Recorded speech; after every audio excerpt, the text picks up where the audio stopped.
Hey everyone, Aaron here. Welcome back to another top 5. Eventually I will make a top 5 intro. It's right now it's still a top 10 intro. I just put the top 5 thing on it.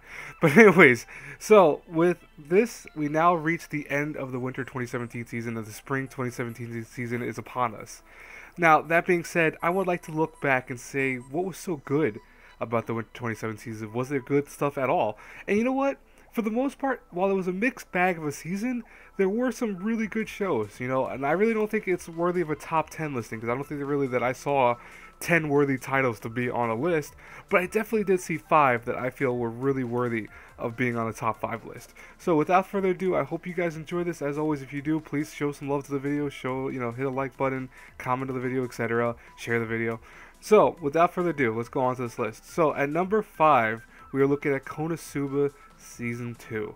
Now, Konosuba Season 2 was not perfect by any means. It really had, I think, a weaker ending than the first season, but up to that point, I was laughing nonstop. I really think that the first, 8 episodes out of the 10 were really well done. I think they were funny, and for the most part, it was a fabulous ride again that, just to get more Konosuba action and greatness and comedy, that I couldn't ask for anything more. So, to be honest with you, yeah, it wasn't perfect. It definitely, wasn't an A. I gave it, I think, a B plus when I reviewed it. But for the most part, I enjoyed it. I really think it was a good show for a comedy show, obviously. And, for the most part, Konosuba has been getting very big just for the sheer fact that it's a show that knows it's making fun of many different genres. So I really dig Konosuba, and I think, for the most part, it was definitely one of the worthy titles of 2017. Now, moving on, number 4 is Yujo Senki. Now, Yujo Senki, man, I'm blown away by this. I was blown away by this anime because, number 1, this is Studio Nut's first actual anime. And, with the Zeta last year, which was in the, I want to say before the winter 2017, so that was more summer, that was their first introduction to anime, and they did a horrible job. Studio Nut did a great job. They took a story from a light novel series, they changed it up very much, where some people were a little pissed off about that, but me not reading the light novels for this, I feel like it's perfectly fine. I have no issues with it. I mean, it probably wasn't a perfect adaptation, but even people that have read the light novels for the most part said it was a very interesting take on the light novel spin. So I think it's awesome, and I really think the animation, I think the story, I think the music, everything about the show is really well done. Even the last episode, it really made you think about how World War I could have been in a kind of sci-fi type setting, magic, stuff like that. So I really do enjoy it. I think that the whole concept of God versus the girl known as Tanya was an interesting tale, and I do miss this show, and I hope we get a season 2, but unfortunately we don't know yet. Anyways, moving on to number 3 is a show I loved, Interviews with Monster Girls. I really love this show. I'll be honest with you. This show was so... It was one of those shows that I didn't know if I would even like watching. And I remember my friend telling me, hey dude, you might want to check this out because it seems really up your alley. And I'm like, okay. Because it's labeled as a harem by many people, but at the same time, when you watch this show, it's not anything like a harem. These girls are high school students, and you have a teacher who is trying to learn about demons and other kind of semi-human things, what they're called demi-humans in the show. And the whole concept is that he's just trying to make these girls grow up in the sense of making sure they're happy and healthy at the school. For the most part, this show has comedy. It has a lot of touching and feeling moments where, and I don't mean touching in the sense of creepy. I mean touchy-feely in the sense that you actually feel something for the characters. It came off as wrong though, but there are a lot of hugs, I'll say, from some of the characters, which they shouldn't be getting hugs, but whatever. No, but regardless, the show is so much fun. I really enjoyed it.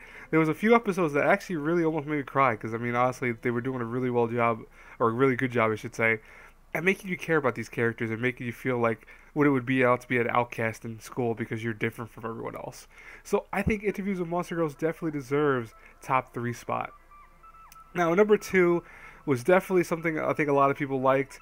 That would be Scum's Wish. Now, Scum's Wish, oh boy, what can I say about the show? I remember that I had unfortunately just broken up with my girlfriend at the time, and it was hard for me to watch this show. But the thing was that I powered through it because what Scum's Wish does is it makes a romance story that I've never seen before in anime. It takes a romance plot and makes it really dark and just shows these characters and the worst side of characters. And these are things that you can see in real life. I mean, for the most part, are characters who, fall in love with each other because it's convenient. That's something I've seen happen in real life. So it was definitely interesting to see that in anime when I've never seen that before, to my knowledge. I had issues with the ending. I think the ending was a little bit of a kind of weaker thing. Sometimes the show was a little bit over melodramatic, but for the most part, the reason why it's on number 2 is because everything else really gelled about the show. I mean, for the fact that the animation was gorgeous, the music was amazing. I loved the opening. I think the closing was fitting. I love the characters. I love how they kind of are portrayed as characters that you almost want to hate and love at the same time sometimes.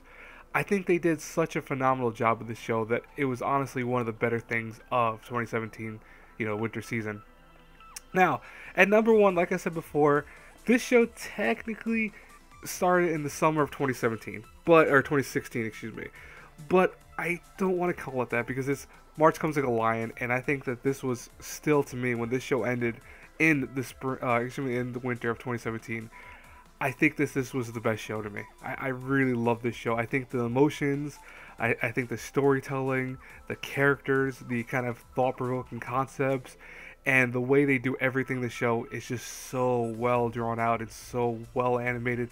This show was the perfect score for me because, honest to God, it is a masterpiece of an anime.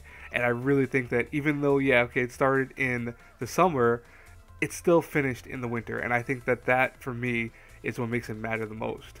Anyways, guys and girls, I hope you enjoy this list. As always, these are my opinions, so I mean, you probably don't agree with everything. You might say that something else is better, and it's okay if you do. I mean, you can tell me in the comments below why you think something else is better or why something should have been on this list. Just please respect my opinion nonetheless, And as always, guys and girls, if you like these videos, please show some love to them. Like I said at the beginning, hit the like button, share the video, etc. Have a great, blessed day, everyone. Bye-bye.